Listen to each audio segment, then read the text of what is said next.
Hi, my name is Candace Malcolm, and this is the True North podcast. For today's episode, I wanted to address an essay that was written in Maclean's magazine. Maclean's is a Canadian cultural magazine that occasionally covers political issues, but in a story that came out on Friday afternoon, the author, Tabitha Southey, takes on Professor Jordan B. Peterson. And I think that the piece is entirely unfair, and beyond just being unfair, I think it's dangerous and divisive. So I wanted to parse this article, do a sort of in-depth analysis on what the writer is trying to do and some of the dangers, I think, in this kind of narrative that she's putting forward. So I'm going to go through the essay with my critique and a defense of Dr. Jordan B. Peterson. So let's just dive right into it. The article that came out on Friday afternoon is called, "Is Jordan Peterson the Stupid Man's Smart Person?"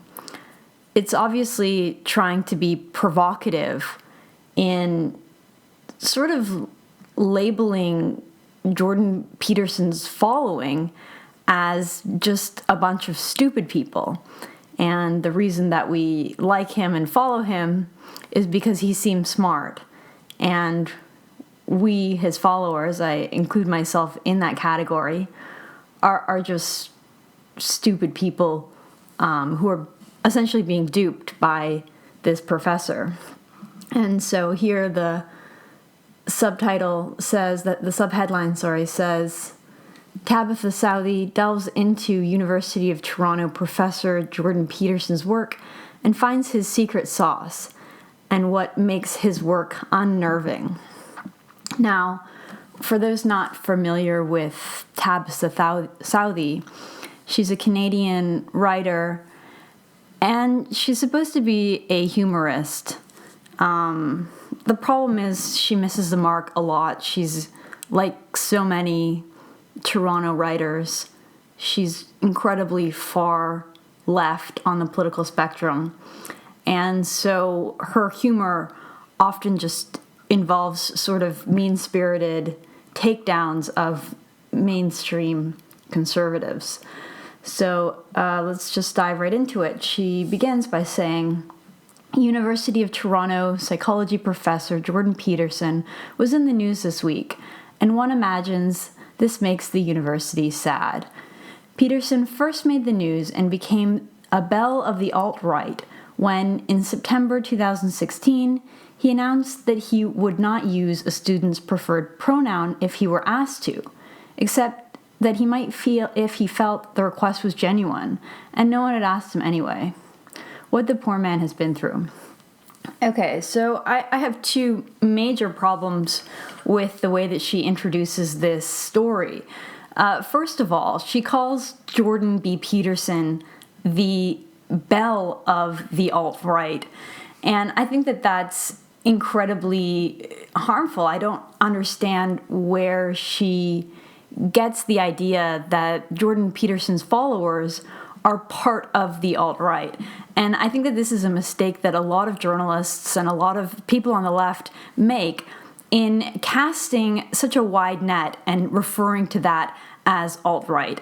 From my perspective, I'm a conservative and I want nothing to do with the alt-right. Every time I get the opportunity to, I denounce them, I talk about their stupidity and the problems with just being a racist in general, but also putting race at the forefront of public policy. I think it's a huge mistake, and I think that there are very misguided people who are in that movement that basically they have nothing in common with conservatives, and I'm sick, quite frankly, sick of having to defend them because I don't think that they really belong on the right side of the political spectrum. I think that they have a lot more in common with other social justice warriors who occupy sort of the far left side of the political spectrum.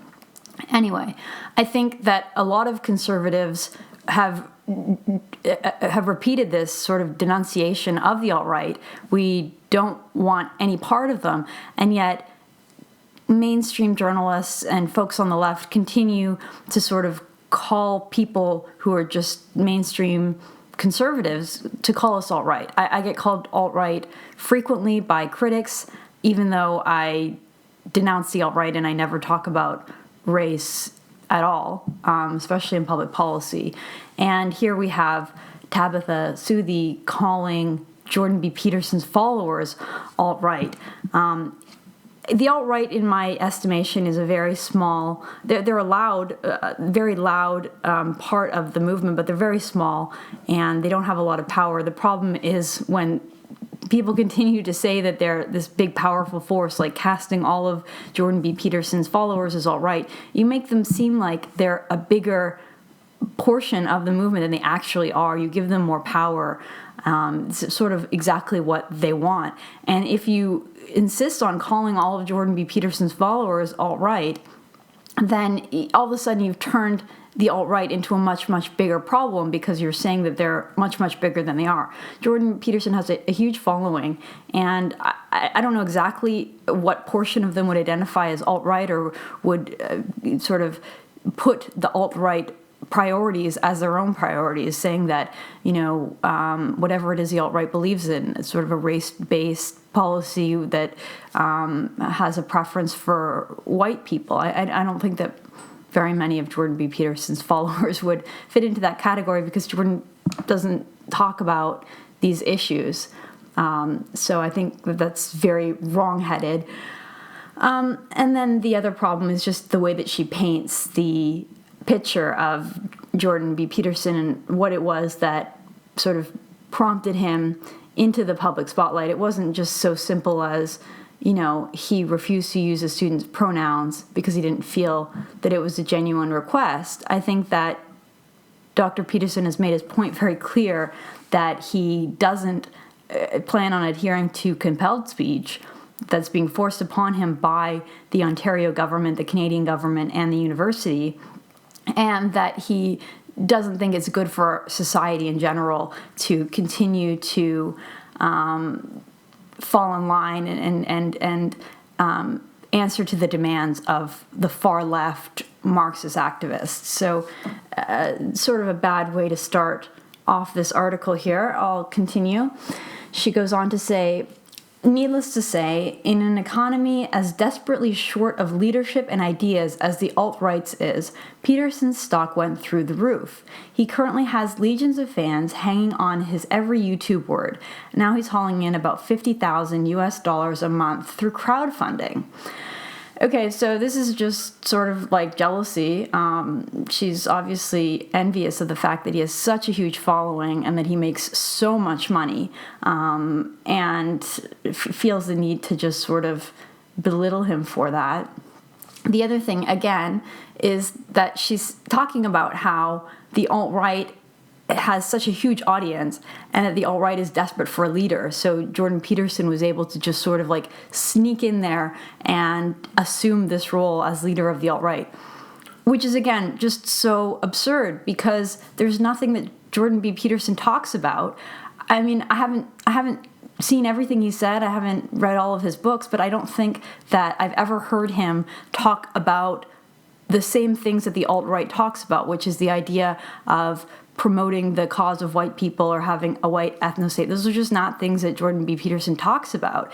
And I think to just write him off and dismiss him as part of the alt-right and all of his fans and all of his followers and all of the people who look to him, dismissing those people as alt-right is troublesome, especially when she just notes that he brings in $50,000 a month. So imagine how big this writer thinks that the alt-right is. She thinks that all of those people who are following Dr. Peterson, who are donating to his causes that are giving him money through Patreon and other crowdfunding sources, all of those people, if you really believe that all of those people are part of the alt-right, then yeah, the alt-right is a much bigger problem than, for instance, I think it is, because I think that most of the people who fund Jordan B. Peterson are doing it because they recognize that he is being bullied, that he is being sort of pushed around by this politically correct faculty of a university, and that it's unfair. It's the point of injustice, because when you look at Dr. Peterson's lectures and you see his work, he's incredibly thoughtful, he's incredibly compelling, because he's talking about issues that other people aren't talking about. Again, it's just totally unfair to cast all of the people who follow him as alt-right. I'll continue reading here. She goes, as a child, I was always a bit uncomfortable when my parents' friends asked me to call them auntie. I was pretty sure there was no peer-reviewed literature supporting this familiar relationship, but it never occurred to me to attempt to politicize it, let alone monetize my unease. I certainly never accused Auntie June of trying to undermine Western civilization in the service of a postmodern neo-Marxist agenda every time she brought over a casserole. Okay, so she's obviously conflating two very different issues. The first one is Dr. Peterson refusing to use compelled speech, saying that this new law in Ontario, using the human rights tribunals that try to compel people to use made-up pronouns, and including that in the human rights code, making it an illegal offense, is obviously something totally different than your parents introducing you to one of their friends and using the title auntie to describe them.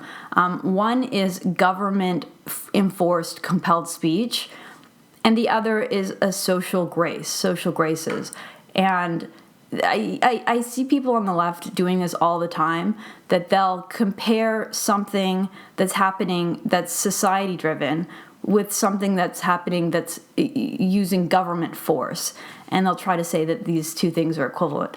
It's never equivalent when the punishment for not doing it includes possibly going to jail, maybe getting fines, being fined, losing your job in a federally regulated job or provincially regulated job like at the university, with just, some kind of like family tradition.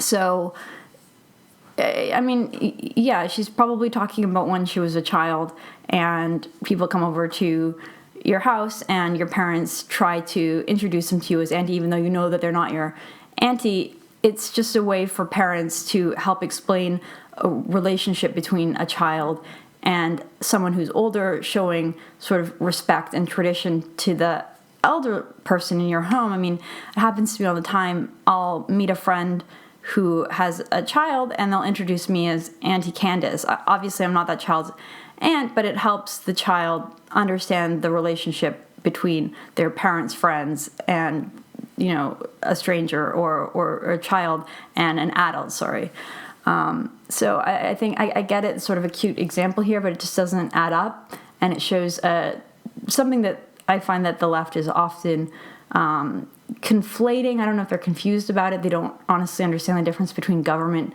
compelled speech and just sort of something that people do in society, but I think it's unfair. So she goes on, she says, postmodern neo-Marxism is Peterson's nemesis, and the best way to explain postmodern neo-Marxism is to explain what it is not. That is, it is entirely distinct from the concept of cultural Marxism. She goes on to explain these concepts. She says, cultural Marxism is a conspiracy theory holding that an international cabal of Marxist academics, realizing that traditional Marxism is unlikely to triumph anytime soon, is out to destroy Western civilization by undermining its cultural values. Okay, she goes on. She says, postmodern neo-Marxism, on the other hand, is a conspiracy theory holding that an international cabal of Marxist academics, realizing that traditional Marxism is unlikely to triumph anytime soon, is out to destroy Western civilization by undermining its cultural values, with cultural taken out of the name, so it doesn't sound so similar to the literal Nazi conspiracy theory of cultural Bolshevism. Wow. So here, first of all, the author is criticizing some of Jordan B. Peterson's main points that he makes in his lectures, which is that the academy has been taken over by these Marxists, by these cultural Marxists, and they've taken sort of the traditional Marxist relationship, saying that the workers are being oppressed by the owners of the means of production, or the owners of the factories are oppressing their workers. Well, in the 21st century, that analogy just doesn't really make sense. So many people work for themselves. People have so many choices when it comes to where they work and the type of job that they have. It's not this sort of industrial revolution, oppressive situation that it was when Karl Marx was writing. But the concept of exploitation has just been sort of applied to a new set of relationships. And so under identity politics, everything is about sort of your privilege and this hierarchy of victimhood, where anyone who's higher on the ladder is therefore oppressing someone else. So men are always oppressing women, white people are always oppressing everyone else, straight people are always oppressing gays, and so on and so forth. So, I mean, to anyone who's sort of paying attention to what's happening in our society and seeing all of these sort of relationships getting strained and these new political groups that are forming, what Peterson describes is very accurate, and he's not the only one who's describing this. I mean, this theory of postmodernism, this theory of cultural Marxism, has been alive and well. I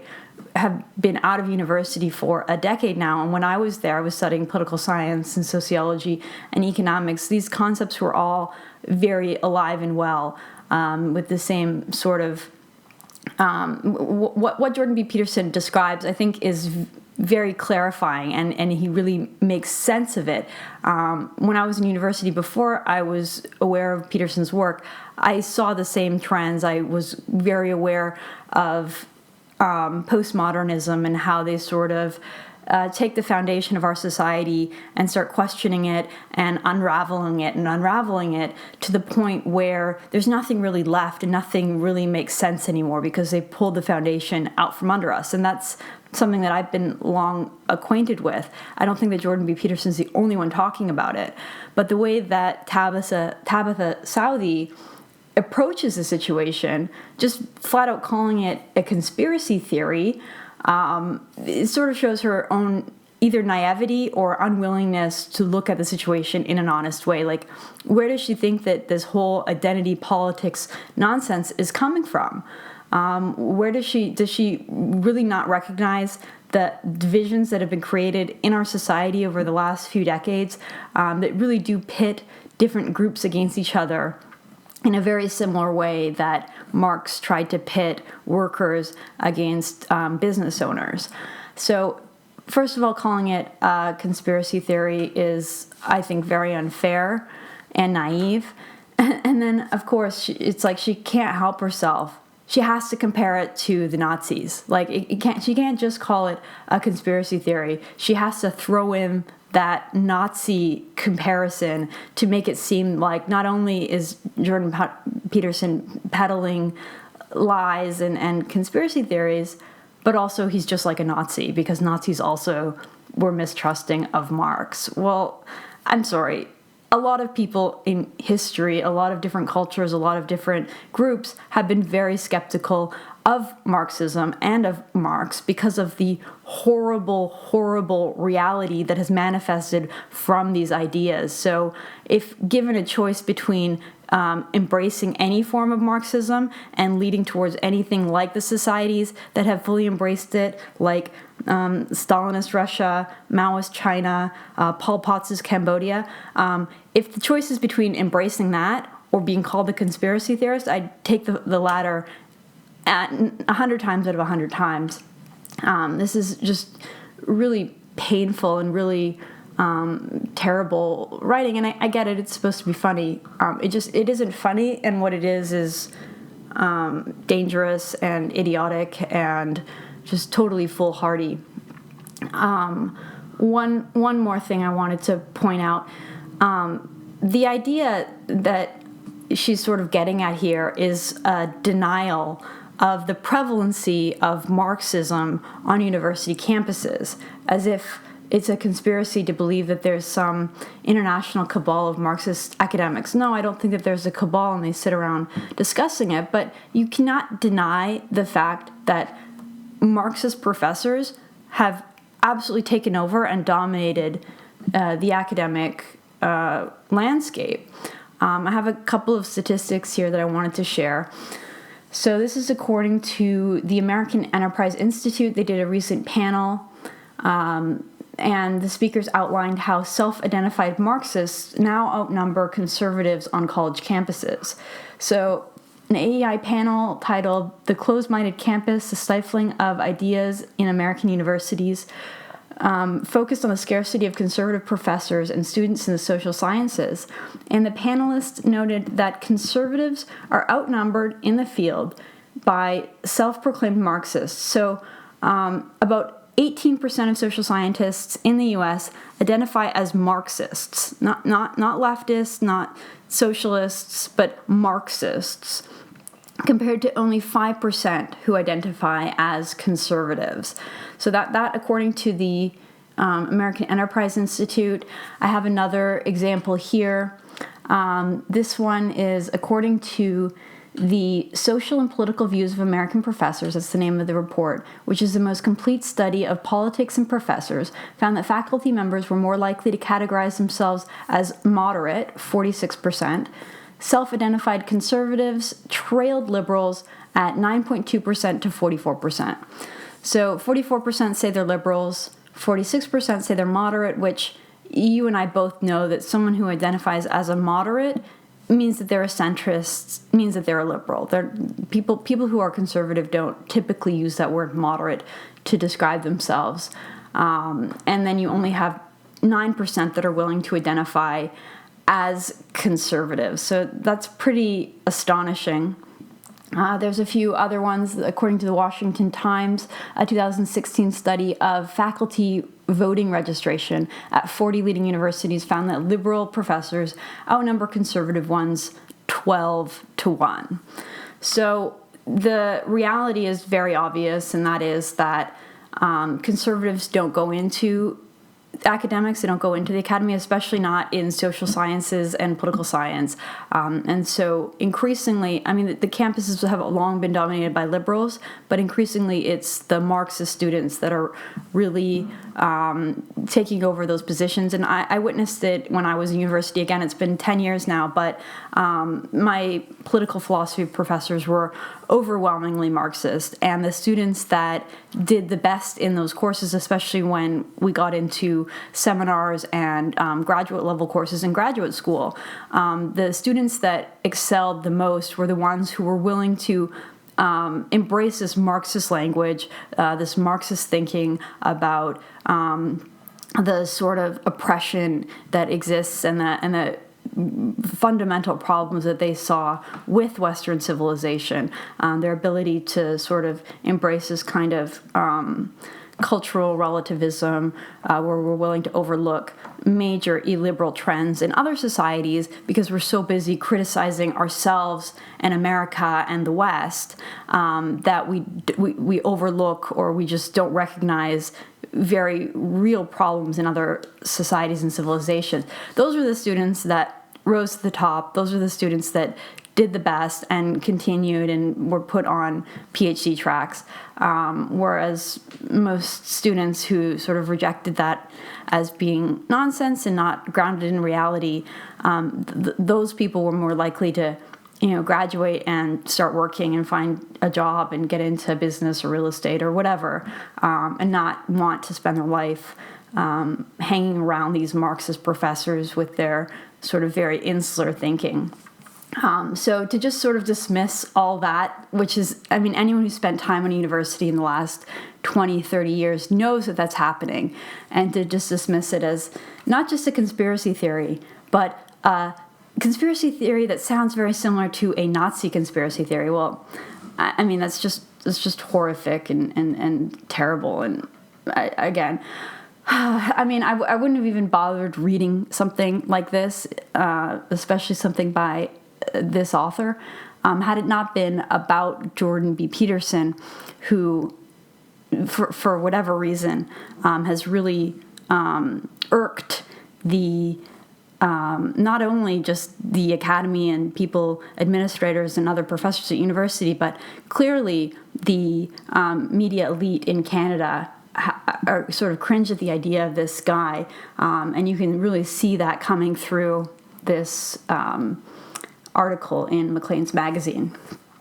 So she quickly goes on to clarify. She says, to be clear, Jordan Peterson is not a neo-Nazi, but there's a reason he's as popular as he is on the alt-right. So this is the third time she's brought up the fact that he's really popular on the alt-right without really demonstrating that and proving it. Maybe it's true that Jordan B. Peterson has a huge following on the alt-right. I haven't seen it. I don't agree with that. I've been watching Jordan B. Peterson's videos. I've been reading his work. I really enjoy his interviews that he does. And there is very little sign that he's part of the alt-right in any way. And yet she just continues to state it as fact.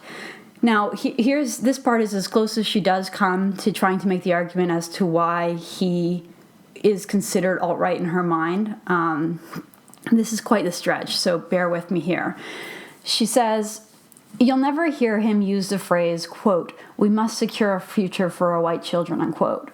What you will hear him say is that while there does appear to be a causal relationship between empowering women and economic growth, we have to consider whether this is good for society because birth rates are plummeting.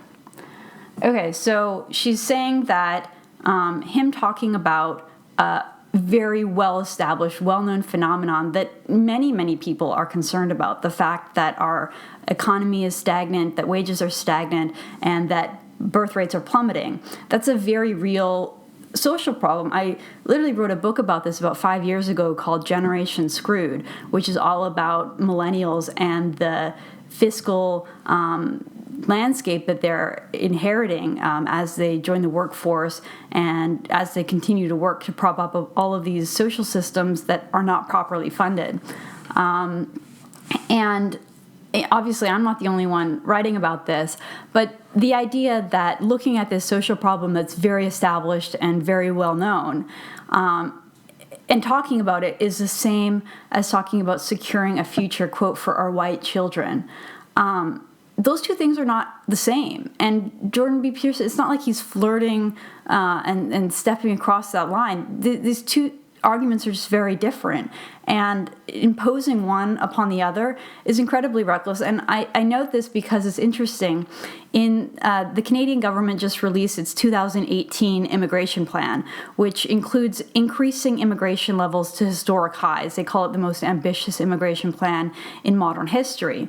And the justification for increasing immigration levels to this new historic high is literally this problem that she's mocking Jordan B. Peterson for addressing. And that is that the ratio of workers to retirees, the number of people working to pay for the benefits of the retirees, is the smallest it's ever been. It's going to be about 2 to 1, 2 workers for every 1 retiree, which means that our entire welfare state is not sustainable, not affordable. So would she call the Canadian government, led by Justin Trudeau, and Canada's immigration minister, Ahmed Hussein, would she call them alt-right white supremacists as well? Because they're talking about this issue too. Well, I don't think that she would, obviously, but she just throws this comparison with absolutely no relationship. She just puts them together in the same paragraph to make you think like, oh, well, what Jordan Peterson's actually doing is being racist. How dare he talk about economics, public economics? That must just be code for his racism. It's totally nonsense. She makes another example. She says he doesn't call for, quote, a white ethno-state, unquote, but he does retweet Daily Caller articles that have opening lines like, yet again, an American city is being torn apart by black rioters. He has dedicated 2.5-hour-long YouTube videos to, quote, identity politics and the Marxist lie of white privilege, unquote. So again, to Southey, the retweeting an article that opens up with what was probably a fact, which is that there are black rioters. I don't know in this case if it was Black Lives Matter or if it was something else that was going on, but it is a fact that in the last 2 or 3 years there have been many instances where black rioters have been destroying parts of American cities. I don't know how retweeting an article that's reporting on the news makes you a racist or is akin to wanting a white ethno-state. And then her second example, that he has a 2.5 hour long video on identity politics and the Marxist lie of white privilege. Okay, to me that says this guy has spent a lot of time thinking about this issue. He has a long and thoughtful lecture about this issue because he obviously thinks it's an important issue, but just by virtue of him calling his video Identity Politics and the Marxist Lie of White Privilege makes him the equivalent to someone on the alt-right who wants a white ethno-state. Look, I think that you can oppose the concept of white privilege. You can talk about how it is part of this sort of cultural Marxist idea where we're pitting groups against each other.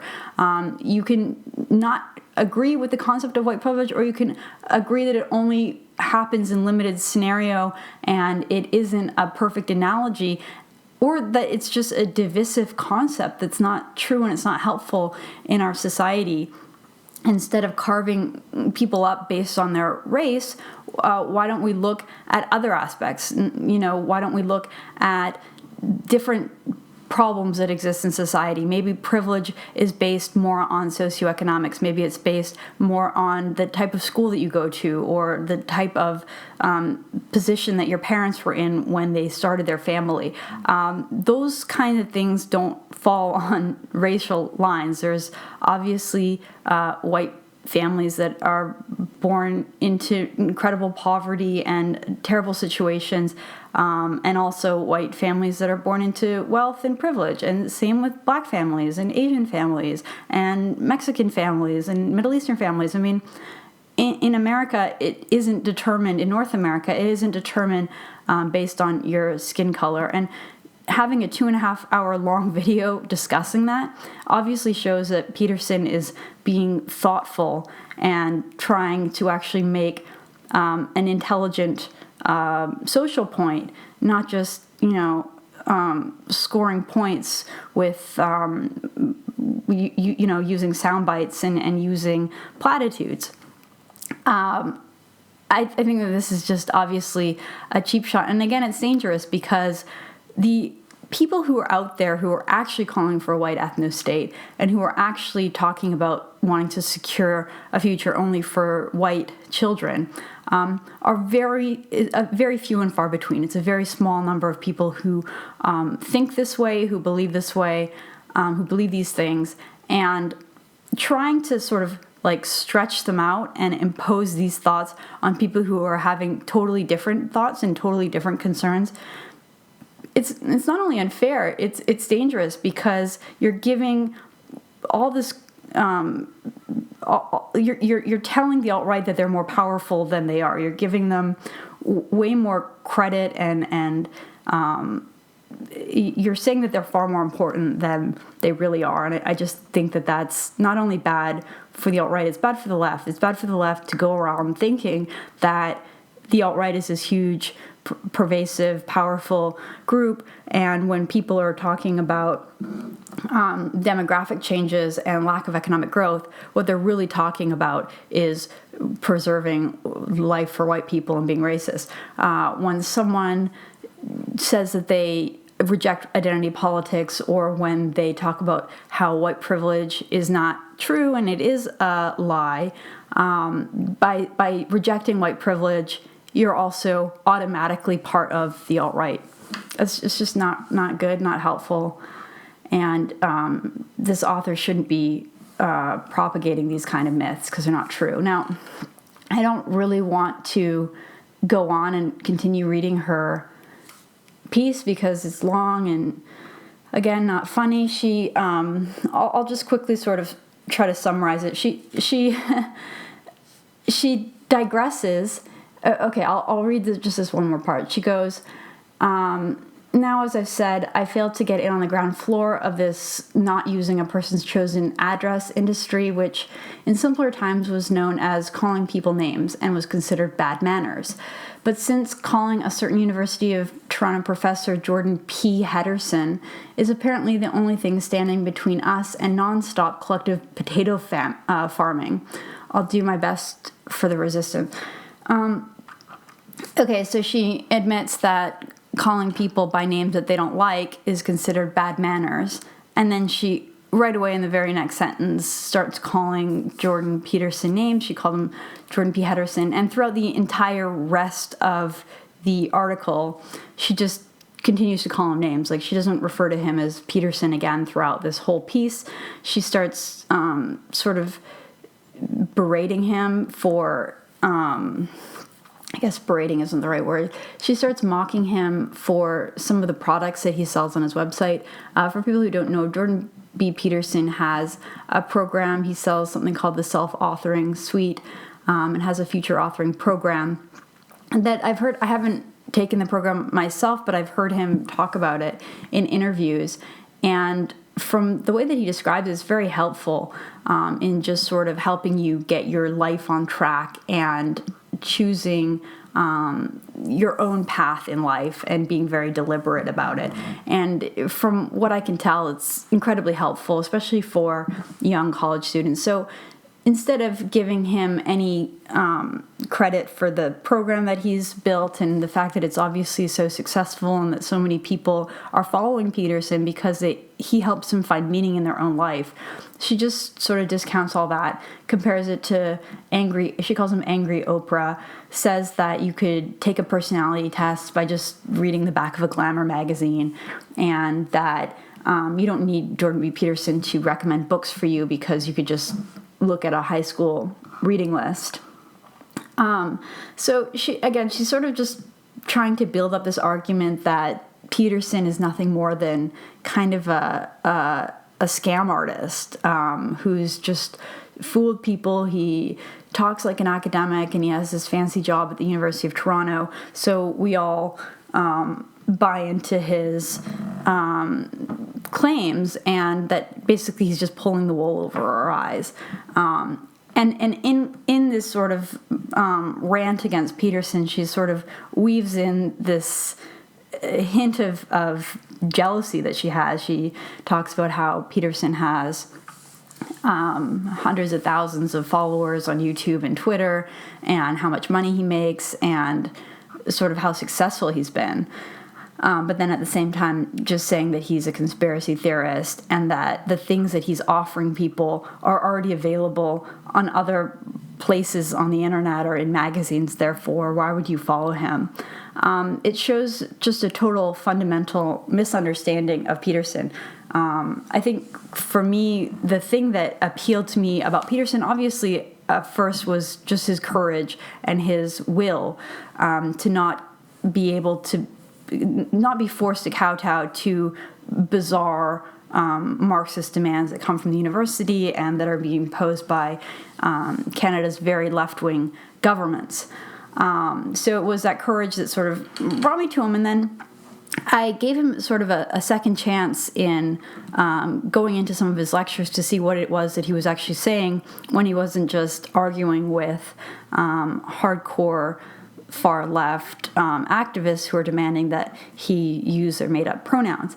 And what I discovered, it really is that Jordan B. Peterson is speaking to young people in a way that people don't speak to each other anymore. I think that when you look at the role that university plays in a person's life, I think if you go back several decades or even longer, people would go to university in order to help build a grounding for the future, for the rest of their life. You don't go to university to find a job. If you want to get job training and skills training, what you should do is go into like a professional program or go into a trade school, because that's where you're going to learn your trade, or you're going to learn your skills, whether it's to become, I don't know, an electrician or maybe a cook, or maybe an engineer or a lawyer or something in finance or business. But the idea of university or the liberal arts component of it going into social sciences or going into the humanities is to gain an understanding of the world and how it works, and to ask all of the questions that people have been asking about human life throughout history, and to try to gain some of those kinds of answers. Today's university doesn't really resemble that anymore. It's no longer pursuant of truth and a search for facts and meaning in the same way as it obviously was in the past. Today, it really is more about learning a new vocabulary of sort of made-up academic jargon. And in many ways, it is an exercise in leftist indoctrination of these sort of ideas that Western civilization is terrible, and that we need to pull it apart until there's nothing left. What Jordan B. Peterson offers is something that I wish that I had come across when I was in university, and it took sort of longer for me to understand it. But what he's really talking about is how to get your life in order. You know, when you're in your late teens and early 20s and you're sort of put in the situation where you don't really know what you're supposed to be doing, you don't know what you're supposed to do next, Jordan B. Peterson sort of helps you look at your life and say, you know, what is it that I want to accomplish? Where do I want to be down the road? How can I accomplish those goals? And so he looks at sort of the traditional Western lifestyle. You know, these are and says these are the components that will make you happy. Most people find fulfillment and become happy by finding a job that brings them meaning and also brings them money, that they can have the stability that they want. You know, being able to feed your family, feed yourself, and house yourself. That's sort of the fundamental component. But then also building relationships. So finding friends who you can trust, who you can enjoy spending time with, finding a partner, a romantic partner that you can get along with, that you can build something with, that you can get married, and building that stability so that you can start a family. That's literally something that no one tells you when you're young, when you're in university, when you're growing up. I mean, you hear it from your parents, of course, but at that age, you don't really want to listen to your parents. You want to try to figure things out on your own. So here's Jordan B. Peterson, and it's almost, you know, he's delivering a message that's sort of simplistic and might seem obvious to some, but it's obviously the fact that he's saying it, and he's saying it in such a powerful way. He's obviously, his heart is in the right place, and he believes sternly in these ideas, and he's fed up of this Marxist narrative saying, you know, telling women, oh, you don't need a man, you don't need a husband, you're happier without him. Obviously that's not true. Or, you know, telling young men that working is oppressive, or that the only reason that they're there is because of some invisible privilege. You know, all of these sort of poisonous ideas that are being pushed upon young people. Peterson's taking a stand against that, saying no. And also, you know, if you're not successful in life, you can't just sort of blame it on the patriarchy, or blame it on privilege, or blame it on something else. He's trying to tell people to take control of their own life. If you're successful, it's because of you. If you're not successful, it's because of you. And I think that so many people just are craving to hear that message, of personal responsibility, that you're the person who's in charge of your own life. You're the captain of your own ship, and sort of looking back at the history of political philosophy or the history of mythology, looking at different ways that we can retell these stories and recapture the imagination of the people. I mean, it's incredible, and it's an incredible moment for you to realize, like, hey, I'm in control of my life, and I know the things that I need to do in order to be happy and be successful and live a virtuous life and live a successful life where I have meaning, where there is meaning in my life, instead of the sort of package of Marxist nonsense that you do get delivered in university and that many people fall prey to. So for this author, for what's her name, Tabitha Southey, to just sort of write this off. She calls him a dupe. She says it's a Marxist conspiracy theory, or she calls him a conspiracy theorist, and just sort of belittles him. Oh, and I found this amusing. At one point, she calls him a rambling pseudo-academic who is just pushing self-help advice. I mean, again, I think that this article, maybe it's supposed to be funny. I don't find it funny, but it's sort of riddled in this bitter kind of jealousy. Like, I think that Jordan B. Peterson is clearly a very, very intelligent person. At some times during his lectures, he borders upon just pure genius, and he's incredibly refreshing. And to just sort of brush him off as a pseudo-academic, come on.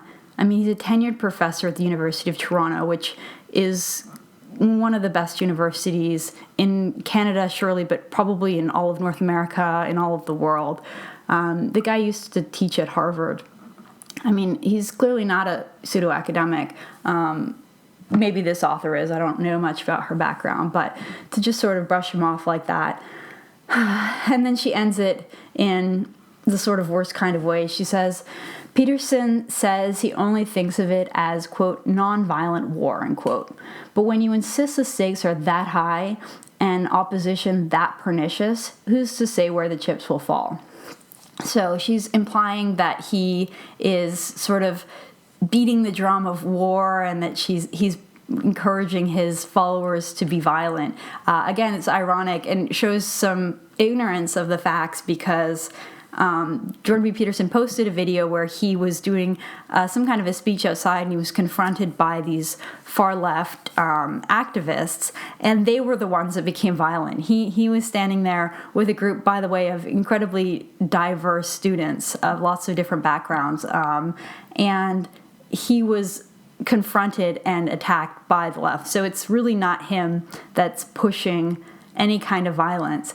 And here she ends by just, she calls him an alt-right conspiracy theorist throughout. She is trying to imply that he's just duping everybody and that he's pretending to be super smart because his followers are all really dumb and we're naive and we're just going to believe that he's smart because he sounds smart.